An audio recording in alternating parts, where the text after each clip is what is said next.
Hey, welcome. Today we're going to tackle the world of investing. And look, if you're just starting out, it can feel like you're trying to walk through a minefield, right? But don't you worry. We're going to clear a path for you so you can start this journey feeling totally confident.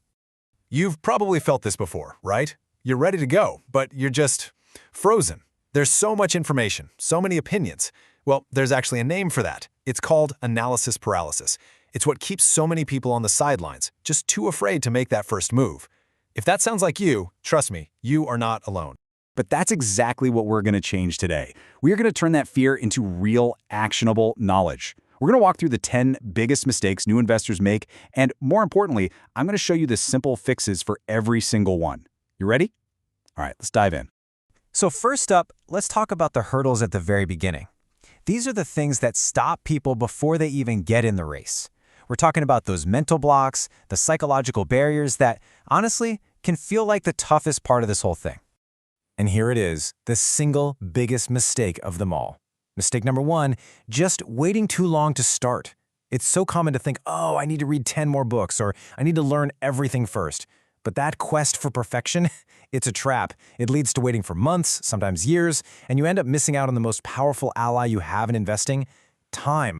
So here's the fix, and it's a big one. You do not need to be an expert to get started. Just start simple, with a small amount. You can, and you will, learn as you go. Getting in the game now is so much more powerful than waiting around for some perfect moment that, let's be real, is never going to come. Okay, so once you're actually in the game, a whole new set of traps can pop up. These are those strategic mistakes people make when they try to be too clever, When they try to outsmart the market instead of just letting the market do the work for them. Which leads us straight to mistake number two, trying to time the market. Oh, this is such a tempting fantasy. The idea that you can sell at the absolute tippy top and buy back in at the absolute bottom. But here's the truth. Even the pros, the folks on Wall Street who do this for a living, can't do it consistently. It's a losing game right from the start.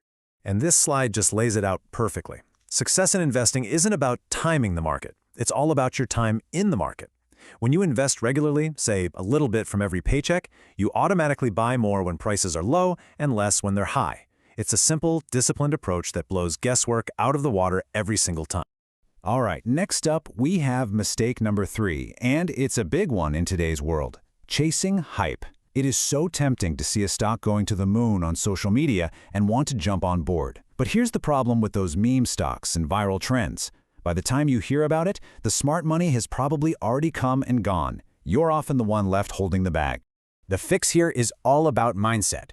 Be an investor, not a gambler. And that means you have to understand what you're actually putting your money into. Before you buy anything, just ask yourself one simple question. Do I get what this company does and why it has real long-term value?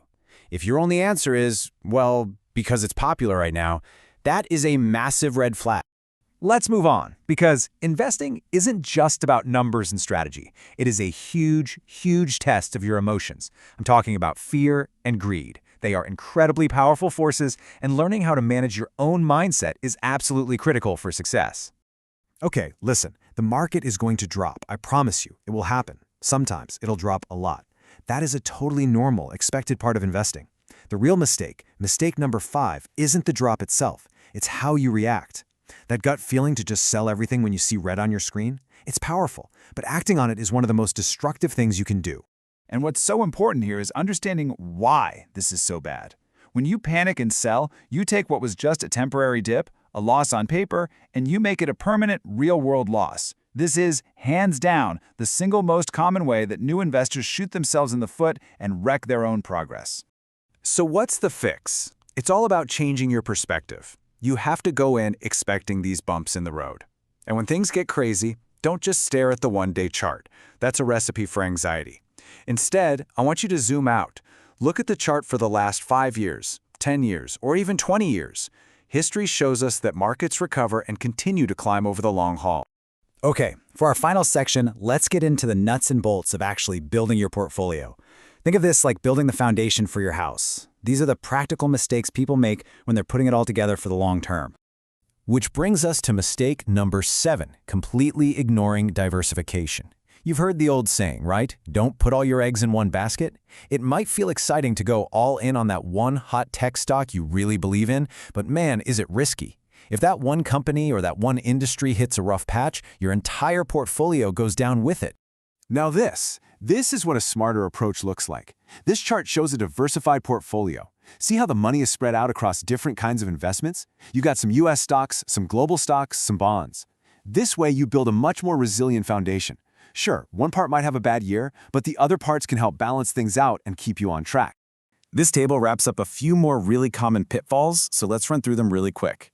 First, mistake number 4, having no plan at all. This just leads to random emotional decisions. Then there's mistake number 6, overtrading. That's constantly buying and selling, which just racks up fees and taxes that eat away at your hard-earned gains. And finally, mistake number 8, ignoring risk. Chasing those massive returns sounds great, right? Until you're staring at massive losses that you just can't stomach. The fix for all of these is simple. Have a plan and be patient enough to stick with it. So, we've talked about all the things you shouldn't do, but after all that, what should you actually do? Let's take all this knowledge and boil it down into a clear, simple plan that you can start using literally today. Here it is, your roadmap. 4 simple steps. 1. Start with broad market ETFs. They're a fantastic way to get instant diversification. 2. Invest consistently. It doesn't matter if it's big or small, just make it a habit. 3. Think long-term. We're talking years and decades, not days and weeks. And 4. Keep learning. Invest in your own knowledge. This simple framework right here is your best defense against almost every single mistake we've talked about. If you only remember one thing from all of this, I want it to be this. The most exciting investing is usually the kind that loses money. The real path to building wealth over the long term, it's steady, it's consistent, and yeah, it's kind of boring. And trust me, that is a very, very good thing. Boring wins. So there you have it. We've laid out the map, and we've pointed out all the common traps along the way.